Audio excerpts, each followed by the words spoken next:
welcome to another episode of Epic Geek Out, the only show on the internet that goes toe-to-toe with the headless horseman. I'm your host, Chad. I'm your host, Rob, and today we're going to be giving our review of Fox's new show, Sleepy Hollow. As always, you can check us out over at Twitter at Epic Geek Out. Also, make sure you subscribe to our YouTube channel. Like us on Facebook, facebook.com/epicgeekout, and also check out the website, www.epicgeekout.com. But let's get into our review of Sleepy Hollow.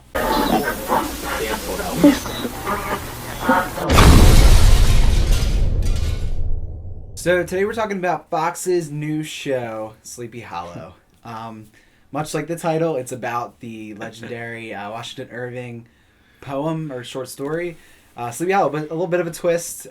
This one, well, it stars John Cho. I think James Mason is the main Ichabod Crane character, and it was written by Kirkman and Orci, who did big J.J. Star Abrams, Trek, Star Trek, Transformers screenwriters. And this takes place in current day, but Ichabod Crane and the Horsemen are from... It takes place in current day? Yeah, well, you wouldn't know it.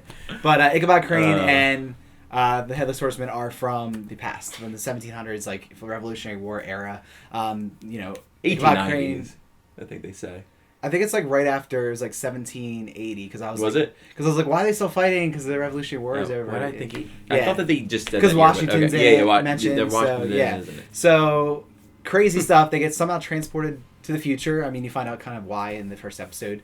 So now they're present day, but the Horseman's on the rampage again, beheading people, much like the story. And Ichabod Crane has to help the current day cops kind of figure out what's going on here. A lot of allusions to bigger things going on with what the Horseman is, and kind of takes off from there. We saw the pilot. What did you think? Yeah. Okay. So I am normally a huge fan of taking a pre-existing notion and like a story, and turning it and doing something unique with it and making it new and accessible, because you still know kind of what it's about, but it's something new. Well, I don't think that Sleepy Hollow really hits the mark for me. It's filmed kind of like, I feel like an older style of television making. It feels kind of like an ABC Family show with the way it was filmed, which is, I don't even know how to explain that, but like it's certainly not in the vein of like Hannibal or these new shows that are really dark. I mean, there are some beheadings in it, spoiler alert, hopefully not if you know anything, but it's just not done in like kind of the new style of television that we're getting. So it feels kind of dated in that aspect, which surprisingly is the first thing that, took me away from it. Then we get this story of, Ichabod Crane in current day. And there's this whole fish out of water idea and him being like, ooh, power windows, what are these crazy things? And not every other thing that he sees. Or not the fact that he's in a car, which you wouldn't know what that was. Come on. What? It is so hard. I mean, those moments just take me out of the show so much. And, it's trying to set up, like all pilots have to do. We have the arrival of, this evil force, but, before that force gets here, you're going to have to combat with witches and demons and this and that. And, that's what, like, the preview for the season was going over. And what this really feels like to me is just Supernatural, which, I've been watching on Netflix.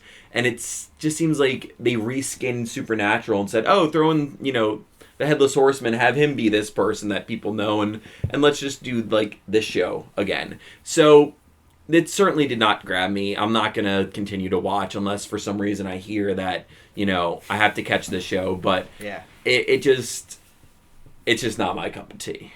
Yeah, I would definitely echo that. I had to rewatch it, actually, because I fell asleep halfway through. Oh, and that I had to do 3 times. And then because I fell asleep, and you can't fast forward, which was horrible. Yeah. A horrible experience having to rewatch it. So it's definitely a little rough. It's so funny that happened to you.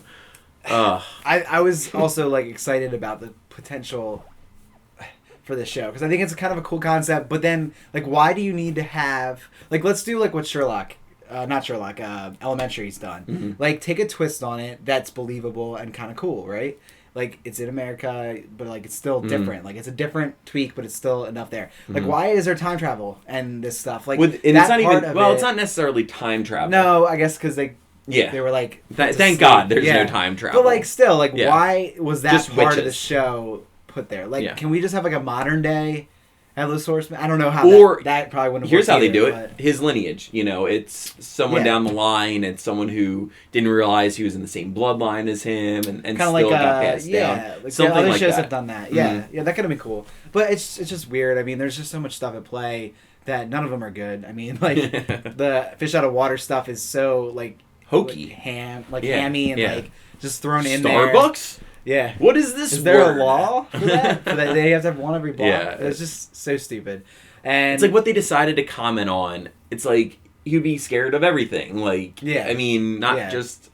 Yeah. So I don't know like what they were thinking. I think this comes off like the success of shows like Once Upon a Time and stuff like that, where it is kind of the myth, the fairy tales, but like now kind of a different take on that. But it just doesn't do it well, unfortunately, because it's just weird and doesn't work at all. So, I mean, I definitely won't be watching more of this. I mean, there's plenty of other shows coming out that look a lot better. Agents of S.H.I.E.L.D. next week. Tune in for our review. There's so many other ones that are coming out that look so much better. And shows that already exist that are doing this, like you're saying, Supernatural is doing this already. So, like, why do we need this, which is just weird? I don't know. I think after the first season, maybe I would see what kind of buzz it's getting.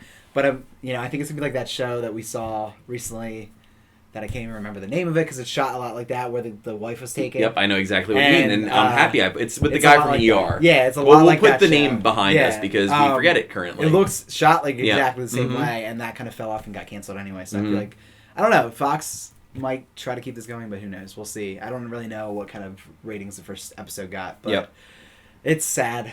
Yeah, it's not my cup of tea. It is what it is. So, Sleepy Hollow, let us know if you saw what you thought of it. If you're going to keep watching, why you're going to keep watching. And if you do keep watching it, does turn out to be better. And, and it's going to be this whole Monster of the Week thing with the storyline running through, which I'm just not...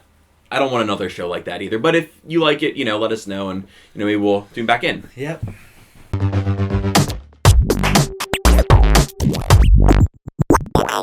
So is that something in the episode where we like to give some thanks? Rob, what are you thankful for today? I'm thankful for another comic that I've been catching up on.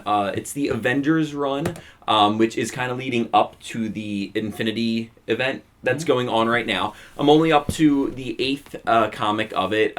Hickman is the writer of it, and it's really given me a good base for like the current summer event that's going on now. So I would recommend, if you caught our review a couple weeks ago of Infinity, to check these comics out again beforehand. Again, they're available through the Marvel Unlimited app, though that's experiencing, unfortunately, some technical difficulties with the iOS 7 upgrade, which is, kind of annoying, and I haven't been able to access it, though still worth the money, and I'm sure they're going to get those bugs fixed, so that's my thanks for today. Cool. We might be reviewing this in the future, but I just wanted to mention I've been playing a lot of Grand Theft Auto 5. Crazy game, and it was the fastest entertainment property of all time, any medium, to hit $1 billion, which was in 3 days. And I just think that's insane. Think about how crazy that is. It's just it's 800 million in the first day, and then hit $1 billion, which is crazy. I mean, we haven't had the chance to really play the game. That's why we haven't. I think we're gonna review. So we're gonna try to get to it. There's a lot of game there, so I think it's one of those ones where we're gonna probably do it after we played a lot more of it, because we want to do it justice. I haven't even got a chance to play it yet. Yeah, so. I mean, this game, you guys probably have it if you're at all a video game fan, but there's just so much there. It's crazy, and I'm really loving it. It has a lot of the nostalgic stuff that I love about the old Grand Theft Autos, but it brings a lot of really cool new stuff to the table, and the story's, I think, pretty decent, and just a lot of fun stuff. I can't wait for you to play it. Yeah, I'm excited. We'll probably talk about it at some point. So check it out if you haven't already. I got it through GameFly. I'm probably going to end up purchasing that, because you can pay the difference, because it's just a lot of fun. My worry was getting the new next gen and then not be able to play this, but I think it's good enough that I'll want to play it. So cool. Check out Grand Theft Auto 5 if you haven't already. It's awesome. But that's it for this week of episodes. Tune in next week. Agents of S.H.I.E.L.D., Don Juan, Joseph Gordon-Levitt's new movie. Check in for those reviews and have a geeky week.